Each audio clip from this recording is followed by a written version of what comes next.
안녕하세요. 오늘도 여러분과 함께하는 오디오북 사랑방방지기입니다. 오늘 하루는 어떠셨는지요? 오늘도 지친 마음을 위로하는 책방 여행으로 여러분을 안내하겠습니다. 안녕하세요. 깊어가는 이 밤, 여러분의 마음은 어떤 날씨를 지나고 계신가요? 맑고 투명한 햇살이 비치는 날도 있겠지만, 때로는 이름 모를 불안의 안개가 자욱하거나 거센 비바람에 마음 한구석이 젖어버린 날도 있을 겁니다. 하루 종일 타인의 시선 속에서 나의 속도를 맞추느라, 혹은 누군가의 기대라는 무거운 짐을 지고 달리느라 정작 가장 소중한 나의 안부는 묻지 못한 채 오늘을 보내지는 않으셨는지요. 오늘 제가 여러분과 나누고 싶은 이야기는 류시와 시인의 산문집 새는 날아가면서 뒤를 돌아보지 않는다입니다. 시인은 오랫동안 인도와 명상의 세계를 넘나들며 삶의 본질을 탐구해온 분이죠. 이 책은 시인이 여행과 명상을 통해 얻은 깊은 통찰과 위로를 마치 옆자리에서 나직이 들려주듯 전해줍니다. 제목처럼 우리가 과거의 후회나 미래의 걱정에 붙들려 현재의 날갯짓을 멈추지 않기를 바라는 간절한 마음이 담겨 있지요. 삶의 무게에 눌려 숨이 턱 끝까지 차오를 때, 혹은 마음이 텅 비어 어디론가 숨고 싶을 때, 이 책의 문장들은 메마른 영혼에 내리는 단비처럼 우리를 적셔줄 것입니다. 이제 잠시 눈을 감고 세상의 소음에서 한 발자국 물러나 보세요. 오직 당신과 나 그리고 이 따뜻한 문장들만이 존재하는 이 시간 속에서 마음의 평온을 되찾으시길 바랍니다. 지금부터 류시와 시인이 건네는 보석 같은 이야기들을 하나씩 읽어드릴게요. 삶이라는 긴 여행길 위에서 길을 잃었다고 느껴질 때, 이 글들이 여러분의 북극성이 되어주길 소망합니다.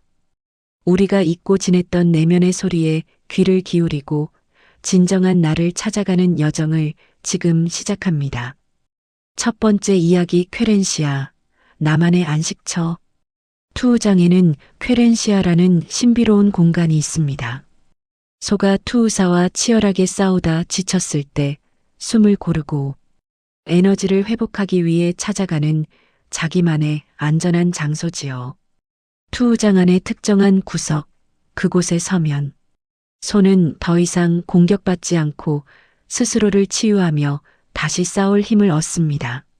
시인은 우리 삶에도 이런 쾌렌시아가 반드시 필요하다고 말합니다. 나는 묻는다.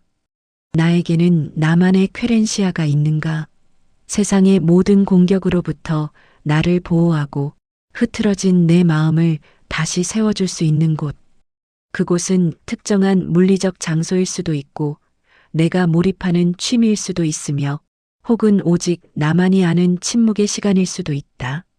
만약 지금 당신이 길을 잃은 기분이라면 가장 먼저 해야 할 일은 당신만의 쾌렌시아를 찾는 일이다. 쾌렌시아는 단순히 쉬는 곳이 아니라 본연의 나를 만나는 곳이다. 그곳에서 우리는 비로소 타인의 시선에서 자유로워질 수 있다. 소는 그곳에서 죽음을 앞두고도 평온을 찾으며 자신의 본성을 회복한다. 우리 역시 그곳에 머물 때만 진정한 생명력을 되찾을 수 있다. 시인의 이 문장을 읽으며 저는 가만히 눈을 감아보았습니다. 저에게도 그런 공간이 있었던가요? 누군가에게는 이른 새벽에 고요한 방 안이, 또 누군가에게는 나무 냄새 가득한 숲길이나 좋아하는 음악이 흐르는 자동차 안이 쾌렌시아가 될 수 있겠지요. 우리는 너무 바쁘다는 핑계로 혹은 남들이 정해놓은 성공의 궤도를 쫓느라 나만의 안식처를 잊고 사는 건 아닐까요? 쾌렌시아는 장소의 개념을 넘어 내가 나로 존재할 수 있는 상태를 의미하기도 합니다. 많은 이들이 쾌렌시아를 잃어버린 채 광장으로만 달려나간다. 하지만 자기만의 쾌렌시아가 없는 사람은 타인의 말 한마디에 쉽게 무너지고 세상의 파도에 휩쓸려 자신을 잃어버리게 된다. 당신이 어디에 있든 당신을 지켜주는 그 내면의 성소를 마련해야 한다. 그곳에서 잠시 숨을 고를 때 당신은 비로소 다시 세상을 향해 나아갈 용기를 얻게 될 것이다. 쾌렌시아를 찾는 일은 이기적인 도피가 아니라 가장 적극적인 자기 사랑의 실천이다.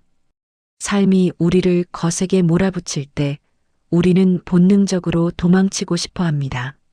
하지만 도망치는 것과 쾌렌시아로 돌아가는 것은 전혀 다른 일입니다. 도망은 두려움에서 비롯되지만 쾌렌시아는 회복을 위한 용기 있는 선택이기 때문입니다. 여러분의 쾌렌시아는 어디인가요? 오늘 밤 그곳에서 잠시 숨을 고르며 스스로에게 다정한 인사를 건네보시면 좋겠습니다.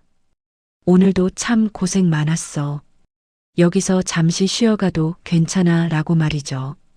그 짧은 휴식이 내일의 당신을 다시 일으켜 세울 것입니다. 두 번째 이야기 화가 나면 소리를 지르는 이유. 어느 날 한 스승이 제자들에게 물었습니다. 사람들은 왜 화가 나면 소리를 지르는가? 제자들은 평정심을 잃었기 때문이 아닐까요? 혹은 상대방을 제압하고 싶어서일 거예요. 라고 대답했죠. 하지만 스승은 고개를 저으며 이렇게 말했습니다. 사람들이 화가 났을 때 소리를 지르는 진짜 이유는 서로의 마음이 멀어졌기 때문이다. 마음의 거리가 멀어지면 서로의 말을 듣기 위해 소리를 질러야만 한다. 화가 더 많이 날수록 마음의 거리는 더 멀어지고 그래서 더 크게 소리를 지르게 되는 것이다. 물리적으로는 바로 옆에 서 있을지라도 마음은 이미 수천 킬로미터 떨어져 있기에 비명을 지르지 않으면 닿지 않는다고 착각하는 것이다. 반대로 사랑에 빠진 사람들은 어떤가? 그들은 속삭인다. 마음이 아주 가깝기 때문이다. 더 깊이 사랑하게 되면 말조차 필요 없어진다. 그저 바라보는 것만으로도 충분하기 때문이다. 그들은 침묵 속에서 대화한다. 마음이 하나로 합쳐졌기 때문이다. 이 대목을 읽는 순간 가슴 한구석이 찌릿했습니다. 저 역시 소중한 사람에게 목소리를 높였던 기억들이 떠올랐거든요. 그때 제가 소리를 질렀던 건 상대방이 미워서라기보다는 내 마음이 그만큼 멀게 느껴져서 내 진심이 닿지 않을까봐 두려웠던 것은 아닐까 생각해 보게 됩니다. 우리는 소리를 지름으로써 그 간격을 좁히려고 애쓰지만 안타깝게도 고함은 마음의 거리를 더 멀어지게 할 뿐입니다. 시인은 우리에게 따뜻한 조언을 건넵니다. 누군가와 논쟁을 할 때 마음의 거리가 멀어지게 방치하지 마라. 상처를 주는 말로 그 거리를 더 벌리지 마라. 화가 났을 때 내뱉는 고함은 상대의 귀가 아니라 멀어진 마음의 허공을 향해 던지는 슬픈 외침일 뿐이다. 분노의 끝에 서서 목소리를 높이기 전에 잠시 멈추어라. 그리고 물어보라. 지금 내 마음이 어디에 가 있는가? 우리의 거리는 얼마나 멀어져 있는가? 그렇지 않으면 언젠가는 돌아올 길을 찾지 못할 만큼 멀어지게 될지도 모른다. 사랑은 소리를 지르는 것이 아니라 그 간격을 좁히기 위해 가만히 다가가는 일이다.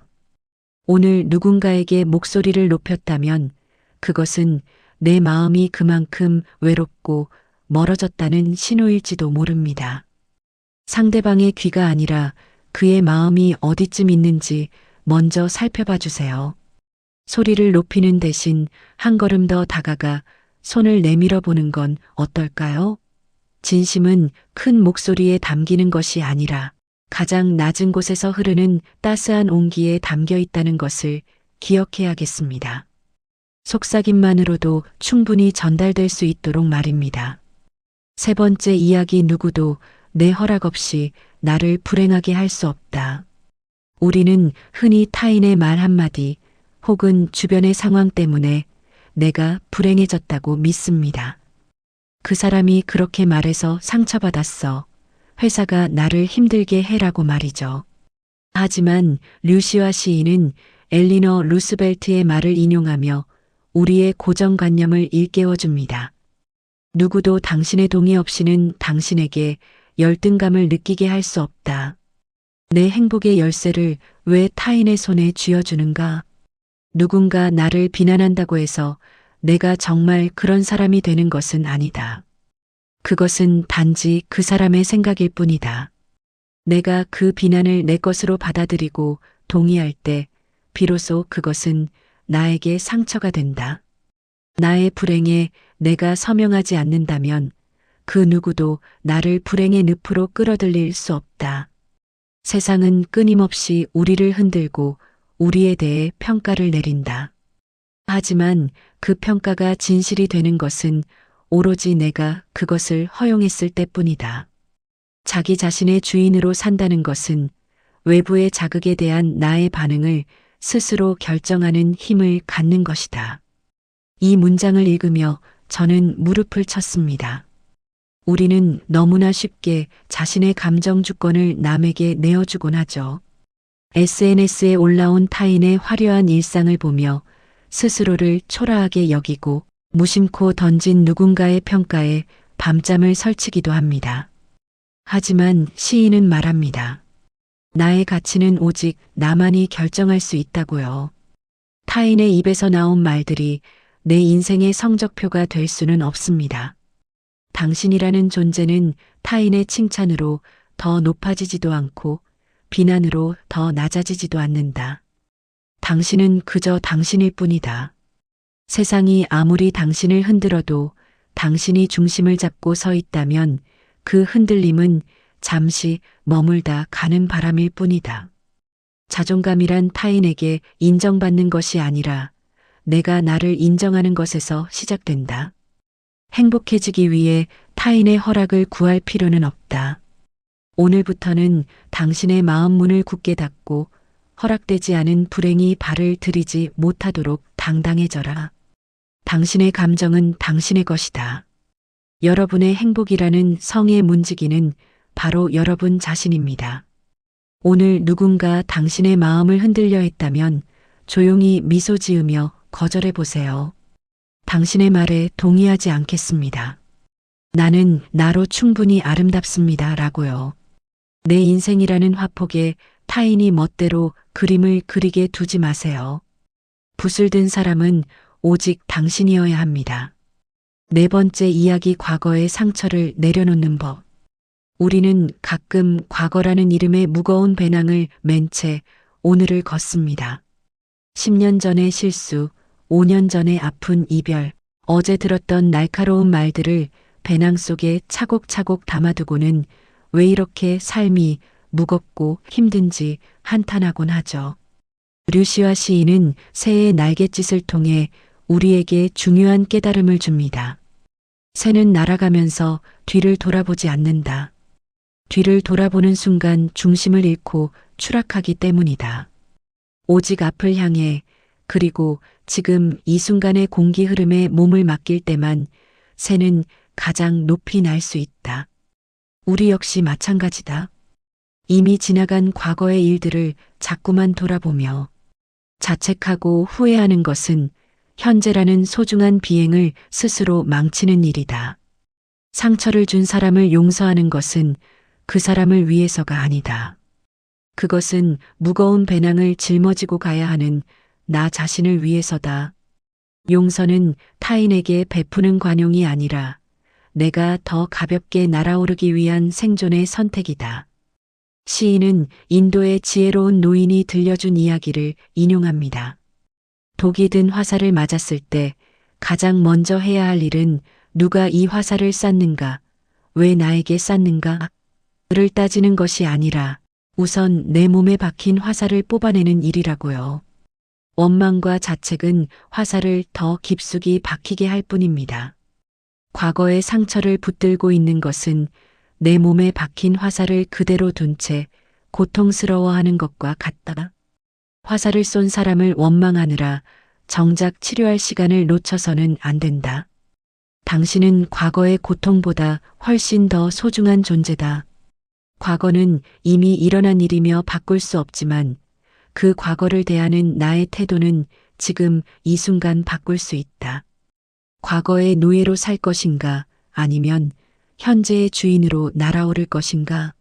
그 배낭을 내려놓는 순간 당신은 비로소 자유를 얻게 될 것이다. 지나간 날들의 아픔을 오늘로 끌어오지 마라. 당신에게는 오직 지금 이 순간의 날갯짓만이 허락되어 있다.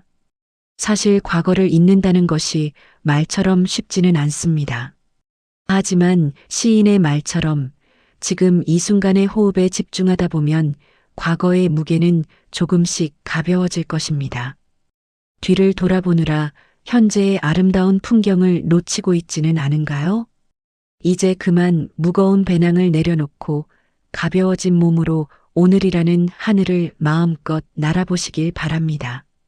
당신의 날개는 과거의 상처보다 훨씬 더 강하고 아름답습니다. 5번째 이야기 마음은 이야기꾼. 우리 마음속에는 쉴 새 없이 이야기를 만들어내는 유능한 이야기꾼이 한 명 살고 있습니다. 이 이야기꾼은 대개 비관적이고 걱정이 많아서 아직 일어나지도 않은 일들에 대해 온갖 무서운 시나리오를 써내려가곤 하죠. 일이 잘못되면 어떡하지? 저 사람은 나를 싫어하는 게 분명해. 나는 역시 안 될 거야. 같은 부정적인 문장들 말입니다. 우리를 괴롭히는 것은 일어난 사건 그 자체가 아니라 그 사건에 대해 마음이 지어낸 이야기들이다. 마음이라는 이야기꾼은 종종 사실에 근거하지 않은 과장된 소설을 쓴다. 우리는 그 소설을 진실이라고 굳게 믿으며 스스로를 지옥으로 몰아넣는다. 하지만 기억하라.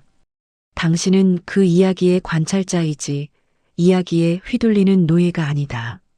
마음이 속삭이는 불안한 목소리에 속지 마라. 그것은 단지 생각일 뿐 실제 하는 것이 아니다. 구름이 하늘을 지나가듯 생각도 당신의 마음 하늘을 지나가게 두어라. 제 안에도 아주 유능한 비극 작가가 살고 있다는 것을 깨달았습니다. 작은 문제 하나에도 최악의 상황을 가정하며 스스로를 괴롭히던 시간들이 얼마나 많았던가요? 하지만 그 소설의 결말은 언제나 현실과는 달랐습니다. 시인의 통찰처럼 그 이야기들은 그저 구름처럼 흘러가는 생각일 뿐인데 말이죠. 실제 하는 것은 오직 지금뿐이다. 당신의 손바닥에 닿는 찻잔의 온기, 뺨을 스치는 시원한 바람, 곁에 있는 사랑하는 사람의 목소리. 이것만이 진실이다.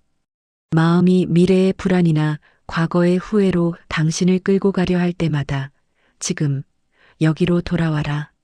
마음이라는 이야기꾼에게 휘둘리지 말고 당신이 그 이야기의 작가가 되어라. 비극적인 시나리오를 찢어버리고 희망과 사랑의 문장을 써내려가라.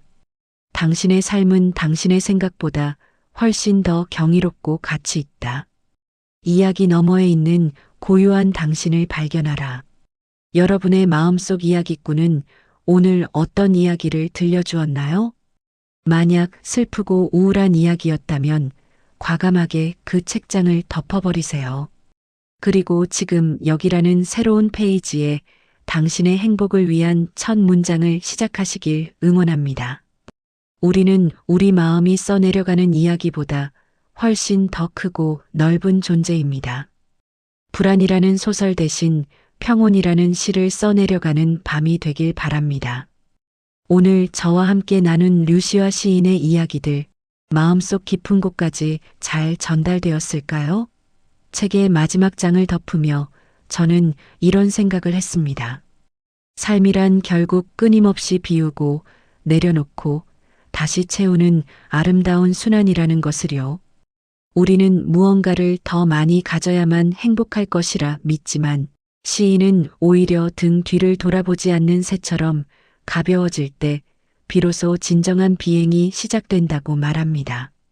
새가 공중에 자신의 몸을 던질 수 있는 이유는 자신의 날개가 완벽하기 때문이 아니라 보이지 않는 공기의 흐름을 믿기 때문이라고 합니다. 우리도 때로는 정답을 찾으려 애쓰기보다 삶이라는 거대한 흐름을 믿고 조금은 가벼운 마음으로 몸을 맡겨봐도 괜찮지 않을까요? 과거의 나에게 미안해할 필요도, 미래의 나를 미리 걱정할 필요도 없습니다. 지금 이 순간 숨을 쉬고 존재한다는 것만으로도 여러분은 이미 충분히 경이로운 기적입니다. 시인은 말합니다. 삶은 우리에게 친절한 스승이다. 다만 우리가 그 가르침을 들을 준비가 되어 있지 않을 뿐이다. 오늘 우리가 함께 읽은 이 문장들이 여러분의 마음밭에 작은 씨앗이 되어 내일은 조금 더 평온하고 단단한 싹을 틔우길 바랍니다. 때로는 비바람이 불어 흔들리겠지만 여러분의 뿌리는 그만큼 더 깊어질 것입니다. 세상이 주는 정답에 목매지 마세요. 당신의 마음이 가리키는 방향이 곧 당신의 길입니다. 어느덧 깊은 밤이 되었습니다. 오늘 밤에는 꿈속에서도 무거운 짐일랑 다 내려놓고 아주 가볍고 자유로운 새가 되어 드넓은 하늘을 나는 꿈을 꾸셨으면 좋겠습니다. 여러분은 사랑받기에 충분하고 행복해질 권리가 있는 소중한 사람입니다. 스스로를 너무 다그치지 마세요. 오늘 하루도, 아니 지금까지 살아온 모든 시간들도 정말 애쓰셨습니다. 당신이 걸어온 그 모든 길은 결코 헛되지 않았습니다. 내일 아침 눈을 떴을 때 어제보다 조금 더 자신을 사랑하는 마음으로 하루를 시작하시길 기도합니다. 거창한 목표가 아니어도 좋습니다. 그저 나를 위해 따뜻한 차 한 잔을 마시고 거울 속 나에게 미소를 지어주는 것만으로도 충분합니다. 류시아 시인의 글처럼 우리도 날아가면서 뒤를 돌아보지 않는 새처럼 씩씩하고 단단하게 오늘을 살아가 보아요. 과거의 그림자에 발을 묶어두지 말고 다가올 빛을 향해 기쁘게 날갯짓을 시작하는 겁니다. 당신의 삶이 늘 빛나기를, 그리고 당신의 쾌렌시아에서 언제나 평안하기를 바랍니다. 세상 그 누구보다 당신 자신에게 친절한 사람이 되어주세요. 긴 밤, 이 평온한 문장들이 당신의 잠자리를 따뜻하게 지켜주길 소망합니다. 편안한 밤 되세요. 고맙습니다.